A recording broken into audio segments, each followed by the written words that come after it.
Bapak Anies Baswedan dengan segala kesibukannya, kita minta kultum, kuliah 7 menit, pesan-pesan kita rekam, tidak hanya bermanfaat untuk santri di Ma'had Az-Zahra, tapi seluruh santri yang ada di Indonesia untuk motivasi bagaimana beliau bisa sukses dari mulai kampus, dapat beasiswa, menjadi rektor, menjadi gubernur, gimana sukses kiat belajarnya. Kepada Bapak Dr. Anies Baswedan, falyatafaddal mashkura. Persilakan.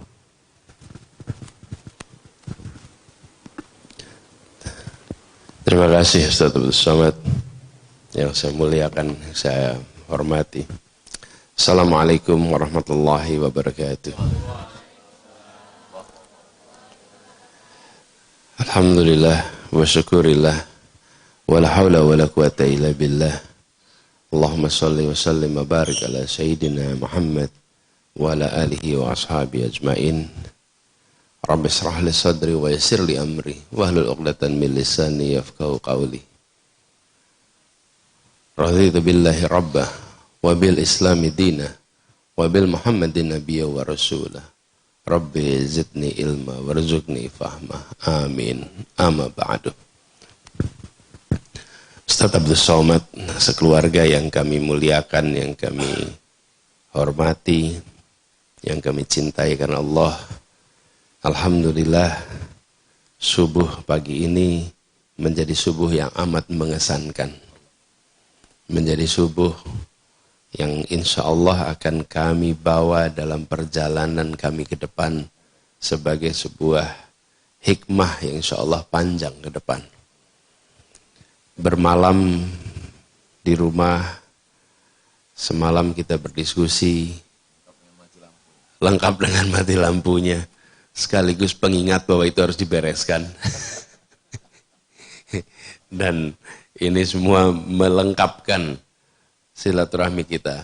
Kami, Ibunda, Ibu Aliyah, dan istri Ferry Farhati. Alhamdulillah, seluruh keluarga besar kami yang hadir, tim di sini menyampaikan rasa terima kasih, rasa syukur atas sambutan yang hangat, persaudaraan yang kuat, yang alhamdulillah kita rasakan semua. Subuh ini pun bersama-sama dengan para santri di belakang. Jadi seperti dipesankan tadi oleh Ustaz, saya berbicaranya untuk para santri, Ustaz. Pesan-pesan buat para santri semua di sini. Jadi tadi sudah Ustaz sampaikan tentang zikir. Insya Allah nanti ini kita bawa, kita terus amalkan. Mudah-mudahan semua di sini yang mendapatkan ikut mengamalkannya secara rutin. Insya Allah, amin. Dan kaitan dengan ini adik-adik santri, ini kebetulan yang di sini santriwati semua. Walaupun sebenarnya dulu tidak ada istilah santri dan santriwati. Tidak ada pembedaan. Sebenarnya kalau santri itu diambil dari akar kata bahasa Sanskerta. Yang laki-laki disebut sebagai santri. Kemudian yang perempuan disebut sebagai mantri. Santri dan mantri bagi yang perempuan. Bukan santriwati, santri dan mantri. Nah, proses pembelajaran ini lalu kemudian mengalami proses perkembangan bahasa menjadi santri, nyantri, lalu yang mantrinya hilang. Jadinya adanya mantri, akhirnya jadi santriwati, santri, mantri. Nah, adik-adik semua di sini, walaupun jarak kita jauh, tapi saya jauh secara fisik ini. Tapi saya tanya boleh kan? Boleh ya? Boleh. Kalau di sini mulai kegiatan jam berapa? Jam 4. Apa mulainya? Tahajud. Sambil menunggu waktu subuh ya. Terus setelah itu? Boleh dikasih mikrofon salah satu di situ.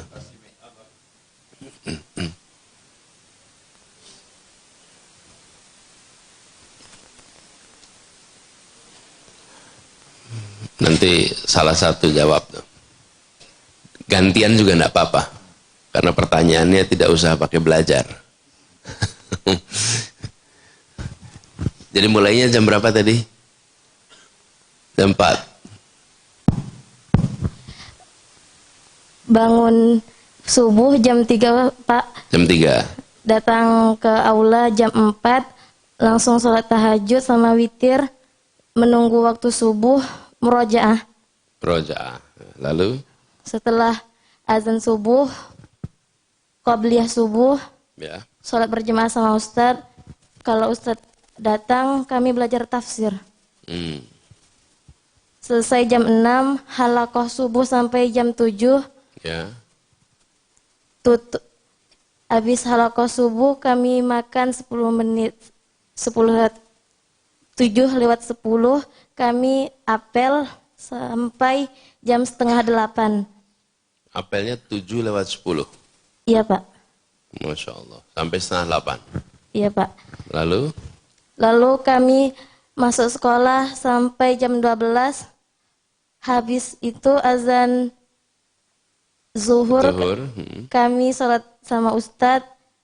Selesai setengah 1, kami makan siang. Habis itu dilanjut murojaah siang, Murojaah siang. Sampai? Sampai setengah 2, Pak. Setengah 2. Lalu? Setengah 2 sampai jam 3 itu santri dikasih kesempatan untuk mandi, ada yang istirahat, dan jam 3-nya datang ke aula lagi, murojaah sampai waktu asar. Setelah azan kami qobliyah asar dan sholat berjemaah bersama Ustadz. Setelah sholat berjemaah sama Ustadz, kami halakoh untuk setoran hafalan sampai setengah 6. Dari setengah 6 sampai ke jam 6, kami boleh istirahat, ada yang jajan, menunggu waktu jam 6. Kalau sudah jam 6, semuanya kumpul di aula, ambil uduk, persiapan sholat maghrib. Setelah sholat maghrib, kami bikin halakoh lagi untuk setoran sampai jam 8. Setelah jam 8, kami sholat isya. Setelah sholat isya, kami makan malam. Sampai jam 9, kami murojaah lagi sampai jam 10. Terus? Setelah jam 10, semua kegiatan sudah siap. Kami boleh balik asrama dan tidur. Tidurnya jam berapa biasanya? Jam 10, Pak. 10 selesai? Paling lama jam setengah 11, Pak. Setengah 11 tidur. Langsung tidur? Iya, Pak. Jadi setengah 11, nanti bangun lagi jam? Jam 3. 3. Nanti jam 3 seperti urutan tadi lagi? Iya, Pak. Setiap hari? Iya, Pak. Jadi mulai jam 3, selesai jam 10 malam. Selesai jam 10 malam, mulai istirahatnya lagi jam 11. Saya mau tanya, capek tidak? Tidak, Pak. Ini jawaban sopan atau jawaban asli ini? Capek tidak? Jawaban pencitraan. Jawaban pencitraan. Capek. Capek. Capek ya? Capek ya? Iya. Jadi capek, pasti capek. Kalau makanya ini jawaban pencitraan, kalau tidak gitu kan. Kalau aslinya pasti capek. Mulai Bisa diedit. betul juga, sekarang bisa diedit ya. Bisa diedit. Ini untungnya kalau tidak live itu ya. Nah, jadi adik-adik semua, para santri, mulai jam 3 pagi, selesai jam 10, istirahat jam 11, terus setiap hari. Ini pasti melelahkan. Melelahkan. Mengambil energi yang luar biasa banyak. Dan terus-menerus dikerjakan. Dan kalau saya tanya pertanyaan ini di pondok-pondok lain, kira-kira ketemu jawaban yang sama. Betul tidak? Ini, semua ini adik-adik. Adik-adik jalani, melelahkan, membebani. Sekarang saya mau cerita sedikit. Ini kebetulan para santri perempuan semua di sini. Tahu permata adik-adik? Tahu permata? permata. Tahu batu bara? Tahu. Nih. Mereka tahunya batu bara, Abdul Somad batu bara. Ya betul juga ya. Saya bilang batu bara, Abdul Somad batu bara nanti ya. Ini batu bara yang dijual, bukan ini. Kalau Abdul Somad batu bara ini tidak bisa dinilai harganya. Kalau yang itu ada nilainya. Kalau batu bara yang diambil dari tanah, pernah tahu ya itu? Warnanya hitam. Kalau yang mutiara warnanya bening. Bening, bukan putih. Kalau putih susu nanti. Berlian. Bukan mutiara, berlian. Tadi saya bilang apa? Mutiara. Maksud saya permata. Diamond. Nah, permata itu dengan batu bara, jika di satu tempat ditemukan permata, biasanya di situ ditemukan batu bara. Kalau di tempat itu ditemukan batu bara, belum tentu ada permata. Jadi lihat, kalau ada permata, biasanya ada batu bara. Tapi kalau ada batu bara, belum tentu ada permata. Kenapa di tempat yang ada permata, ada batu bara? Tapi yang lebih penting, kalau dijual, permata itu dijual pakai hitungannya gram atau ton? Permata, gram. Kalau batu bara, ton. Tidak ada yang jual permata ton. Dan tidak ada yang beli ton. Bu, saya mau cari permata 3 ton. Yang jualnya pun, ini kelihatannya belum sembuh mungkin ini. Karena ton. Tapi kalau batu bara, tidak ada yang jual batu bara gram. Batu bara dijualnya ton, permata dijualnya gram. Sekarang pertanyaannya, kenapa beda sekali? Padahal materialnya sama, unsur pembentuknya sama, dari dalam tanah di tempat yang sama. Yang satu jadi permata, yang satu jadi batu bara. Ternyata setelah dilihat, nih materi yang sama nih, tanah yang sama dari dalam bumi. Yang kena tekanan tinggi, yang digembleng dengan suhu yang tinggi, dalam waktu yang panjang, dia jadi permata. Yang tidak kena tekanan tinggi, yang tidak kena suhu tinggi, dia jadi batu bara. Jadi adik-adik di sini mendapatkan tekanan yang tinggi, gemblengan yang tinggi, insya Allah nanti jadi permata-permata umat di masa depan. Jadi kalau lagi digembleng, yang tidak digembleng jadi apa? Batu bara. Sekarang adik-adik kalau memilih jadi permata, menjadi batu bara. Permata. Cuman permata harus digembleng. Mau nggak? Mau. Jadi ketika melihat menjadi permata, itu biasanya lihatnya udah jadi permata hebat nih. Lupa. Ke belakangnya itu ada proses yang panjang. Setiap hari mengerjakan ini terus, gembleng itu terus. Nah, itu di bidang apapun. Di bidang apapun. Jangan harap instan. Yang instan itu adanya mie instan. Tidak ada permata yang instan. Betul ya? Jadi adik-adik semua, ini saya ingin sampaikan kepada adik-adik sebagai sebuah hikmah.